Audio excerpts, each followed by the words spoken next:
김민석 국무총리 후보자 논란이 여전합니다. 지금 논란 나오는 게 이제 대출, 자금 관련한 것들, 그리고 아들 관련해서, 그리고 석사 학위 취득 관련한 것들이 있는데 먼저 대출과 관련해서 얘기를 좀 해보겠습니다. 사적 채무를 졌는데 일단 그 채무를 갚지 않았다는 의혹이 나왔다가 김민석 후보자가 어느 정도 해명은 했어요. 대출을 받아서 상환을 했다. 네. 하지만 국민의힘 쪽에서는 여전히 이거 불법 자금이다. 이런 의심 보내고 있더라고요. 그렇습니다. 이 돈은 사실 수입과 지출을 같이 놓고 봐야 됩니다. 어떤 정도의 수입이 있고 어떤 정도의 지출이 있고 이게 어느 정도 궤를 같이 하면 우리가 뭐 의심의 눈초리로 바라볼 필요가 없는 상황인데요. 그런데 김민석 지금 후보자 내정자는 약 한 22, 3년 동안의 공백 기간이 있던 걸 우리는 잘 알고 있습니다. 2002년 그 당시에 국민승리 21이라고 하는 정몽준 대선 때 월드컵 열기가 한참 뜨거웠을 때였죠. 그때 바로 민주당에서 정몽준 쪽으로 넘어가면서 그 뒤에 이른바 정치 암흑기가 펼쳐지죠. 무려 한 20년이 좀 넘습니다. 그때의 뭐 국회의원이라면 국회의원 세비가 따박따박 나올 텐데 그런 것도 없었죠. 그리고 김민석 후보가 어떤 그 기간에 어떤 공직에 봉직을 했거나 어떤 기업에 들어가서 어떤 뚜렷한 이 족적을 남겼거나 그런 것은 알려지지는 않았습니다만은 바로 그 당시에 많은 정치 불법 자금 의혹이 터져 나왔고요. 바로 오늘 나온 그 내용 중에 또 하나가 있습니다. 바로 불법 정치 자금 의혹을 연관이 돼 있던 강모 씨라고 돼 있지요. 그분이 그 회사의 직원한테 김민석 전 의원한테 돈을 좀 빌려 줘라라고 얘기를 했던데 이거는 일반 국민들 상식과는 괴리가 커도 너무 큰 것이죠. 자기 회사의 직원이 그것도 자기가 알고 그 직원은 모르는 물론 이름 정도는 알겠죠. 김민석 전 의원한테 돈을 빌려줬다. 그것도 1,000만 원씩 여러 사람한테 그렇게 돼 있다는데요. 익세요. 일반 국민 상식으로 이게 어떤 식으로 이게 이해를 해야 될지 도저히 우리가 오리무중이라는 말 이때 쓰는 거 아니겠습니까? 바로 이 모든 게 이렇습니다. 왜 이런 일이 벌어졌고 그리고 그 당시에 또 아들이 미국의 유력 사립대 한 1억 정도 이상 든다고 그래요. 자, 그것을 전 재산이 2억 원이 간 넘는다는 바로 이 후보자가 아들 유학비는 과연 어디서 나왔더니요. 바로 돈 수입과 지출이 이게 맞지가 않습니다. 그러니까 이거를 본인이 직접 해명을 하라라고 얘기를 하는데 지금 뭡니까? 청문회 때 소명을 하겠다라는 얘기까지만 지금 나온 상황인데요. 바로 이런 것들이 이 돈 문제에 관련된 것은 여기서 끝나는 게 아닙니다. 모든 돈의 거래에 대해서는 세금이 발생이 됩니다. 바로 이 탈세 의혹까지도 연결을 시키려면 한도 끝도 없습니다. 바로 문재인 당시의 7대 공직자로 해서는 절대 안 된다는 비리 7개 중에 바로 세금 탈루가 여기에 해당이 되죠. 그리고 논문 표절, 아들도 마찬가지 아닙니까? 홍콩대에 고3짜리가 홍콩대에 가서 표절 방지를 위한 논문에 공동 저자를 올렸다. 이거는 3일 전에 나온 얘기입니다만은 누가 또 연상이 되지 않습니까? 바로 조국 입시 비리가 연상이 될 수밖에 없는 상황이니까요. 바로 제가 문재인 정권 때 7대 공직자로서 취임을 하면 안 되는 7가지 조건을 규정을 했습니다. 물론 이재명 정권에서는 이런 그 기준조차 아직 나오지는 않았는데요.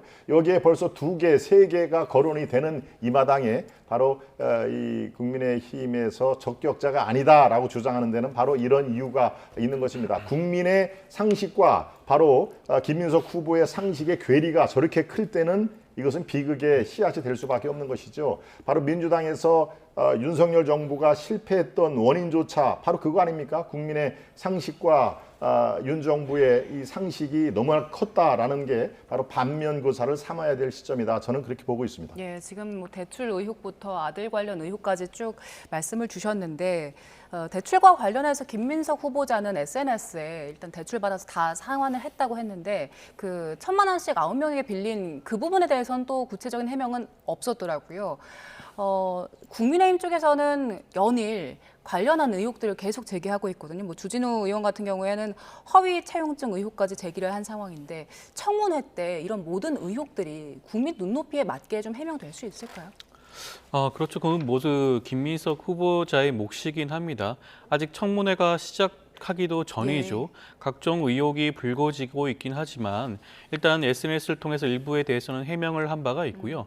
청문회 과정에서 그 부분도 조금 더 소상하게 각종 증빙 자료가 있다고 하시니까 그 부분과 함께 해명을 할 수 있지 않을까 싶습니다. 지금 단계에서 지금 김민석 후보자의 그런 여러 가지 의혹 자체가 사실인 것 마냥 주장하는 것은 저는 온당치 않다는 생각이 들고요. 오랜 기간 야인으로 있었습니다. 금전적인 문제에 있어서만큼은 경제적으로 좀 공공했던 부분도 있었을 수가 있어요. 그러다 보면 주위 지인이라든가 사적 지인, 친분 관계가 있는 사람들로부터 돈을 빌리는 경우 일반인의 경우에도 마찬가지로 왕왕 있는 일 아니겠습니까? 당장 여유가 없으면 그것을 변제하지 못할 수도 있겠죠. 여유가 생길 때까지 기다렸다가 변제할 수도 있는 부분입니다.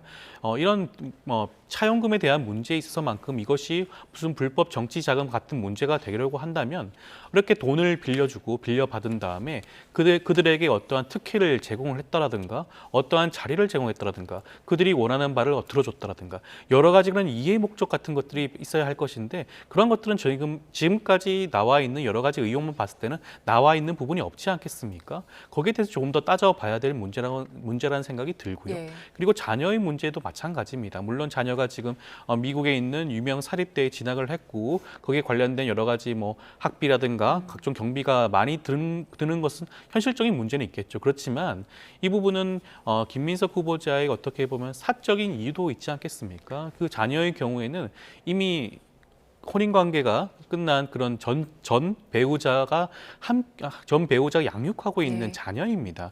지금 현재의 상황을 살펴보게 된다면 그 모든 학비라든가 경비 같은 경우에도 전 배우자가 이 문제를 해결하고 있을 가능성이 굉장히 높다고 하겠죠. 그 부분도 아마 여러 가지 의혹적인 측면도 이번 청문회에서 아마 소상히 밝히고 입증하지 않을까 싶습니다. 그렇기 예. 때문에 김민석 후보자에 대한 각종 의혹 제기와 이런 비판적인 부분은 청문회 과정이 끝나고 난 다음에 하셔도 저는 충분하지 않을까 싶습니다. 예, 그리고 이건 좀 짧게 짚어볼게요. 그 김민석 후보자 석사학위 취득과 관련해서 2010년에 중국 칭화대 법학 석사를 땄는데 네. 이게 출석을 해야만 하는 과정이라고 하고요.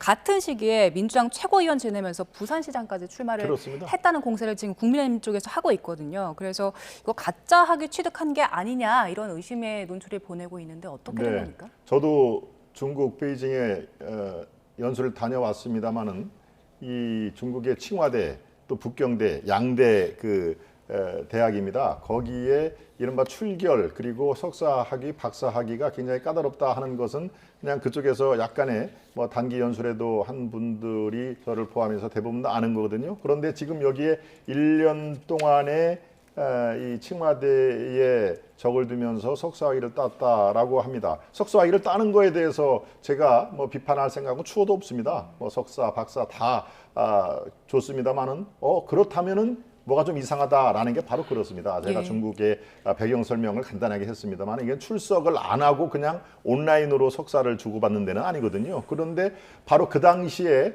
요 시기를 추적을 해봤더니 최고위원도 하고 부산시장에 출마 의사도 하는 그런 활발한 정치 활동을 했던 시기입니다. 그러면은 최소한도 뭐 일주일에 3, 4일 북경에 가서 이렇게 공부를 하고 그럴 또 흔적이 남아있지는 않기 때문에 이게 바로 공짜 유학을 한 거냐, 이게 칭화대의 석사학위를 도대체 어떤 방향으로 이게 취득을 한 거냐라고 하는 질문에 대해서는 아직까지 후보자가 가타부타 얘기는 없습니다. 예. 이것도 또 뭐 청문회에서 그러면 얘기하겠다라고 하는데 모든 걸 지금 청문회로 넘기는 것까지는 좋습니다만은 바로 지금까지의 어떤 이 학문 분야의 상식 이것보다도 훨씬 더 이 상식을 파괴하는 그런 그 석사 취득이다라고 하면서 글쎄요, 저도 궁금합니다. 어떻게 학교를 가지 않고 석사를 취득할 수 있는지, 그것도 칭화대에서 바로 그런 것들을 지적을 한다라는 것으로 이해를 해주시면 되겠습니다. 네, 이 석사학위 논란과 관련해서 아직 김민석 후보자 해명한 건 없죠?